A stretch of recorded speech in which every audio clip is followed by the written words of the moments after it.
I chose Marat Sade partly because it was a really big challenge. It's a play that was done in the 1960s to great acclaim, but also to great controversy. It originally took place in an asylum right after the French Revolution, and Peter Brook staged the original production at the RSC, the original English production at the RSC, and it was wild. They made a movie of it that was very famous, and then they just did it at the RSC the fall before last to rioting controversy where the audience all walked out. I think like half the audience walked out at one point. And so I'd known about the play, and I'd known about the philosophy in the play. It's really, in a lot of ways, a play about violence and death and revolution and what philosophically comes up in discussing those things. And I was really curious as to what that would look like in an all-female setting.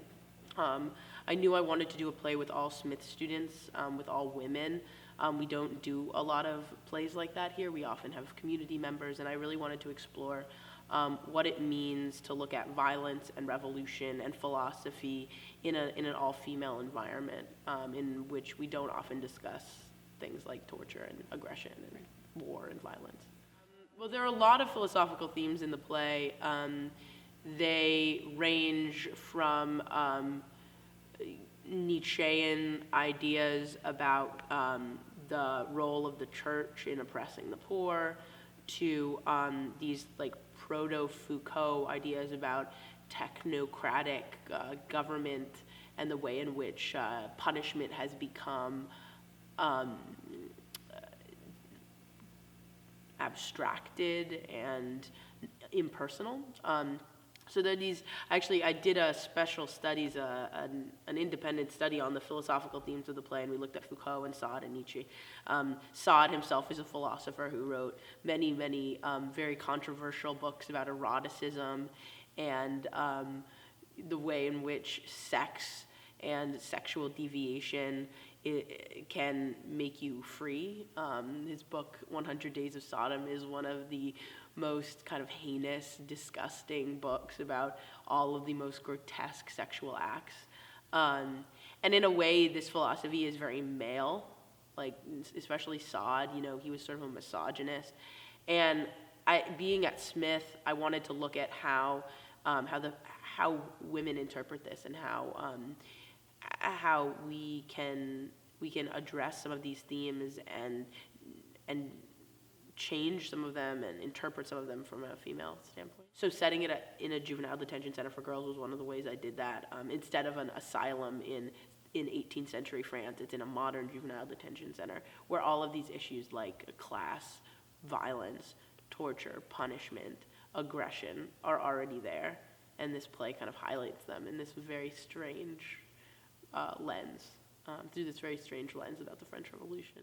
Philosophically, Marat and Sade have these opposing arguments about the uses of power. And Sade believes that it's only through imagination and through the body that we really come to our own power. Whereas Marat is a man of action. He's a man who believes in the revolution, who believes that we need rioting mobs and people taking to the streets. He was an early proponent of mass killings in the revolution. It was way before the Reign of Terror that he was killed, but he believed we should just chop off a bunch of heads, and that was the way. Whereas Sade believed in a sort of personal violence. In a way, it's a very interesting argument, and they're different thinkers, but also a lot of the ways in which they're arguing in the play are subtle and complex. The experience for the audience is one that's inspired by immersive theater. I want, when the audience enters the first hallway, to feel like they're suddenly in a new world. They come into the first hallway, and there's a video about what items they're not allowed to bring to the juvenile detention center. And then they're processed by guards through the front gate of the juvenile detention center, and then finally they walk into the bathhouse. So those kind of 3 or 4 steps before they walk in here are meant to take the audience out of their normal space, take them out of their comfort zone, and put them in this weird world of a juvenile detention center, and the immersive aspect is something that's really interested me as a director, and something that was really exciting to be able to do at Smith with this show, because we don't do it very often. So hopefully it'll be very exciting for the audience. I hope that the play makes the audience think about violence, about revolution, about juvenile detention centers, about this weird system of crime and punishment that we have. I hope it also makes them think about how useful theater is. The play, as much as being about violence and revolution, is also about how theater empowers us, and how a group of people can come together and put on a play and find completely new and interesting and weird things, and through music and through poetry. And I also hope the audience is excited and confused and invigorated and angry, and this play is one in which any number of reactions could happen, and all of them would be exciting and correct.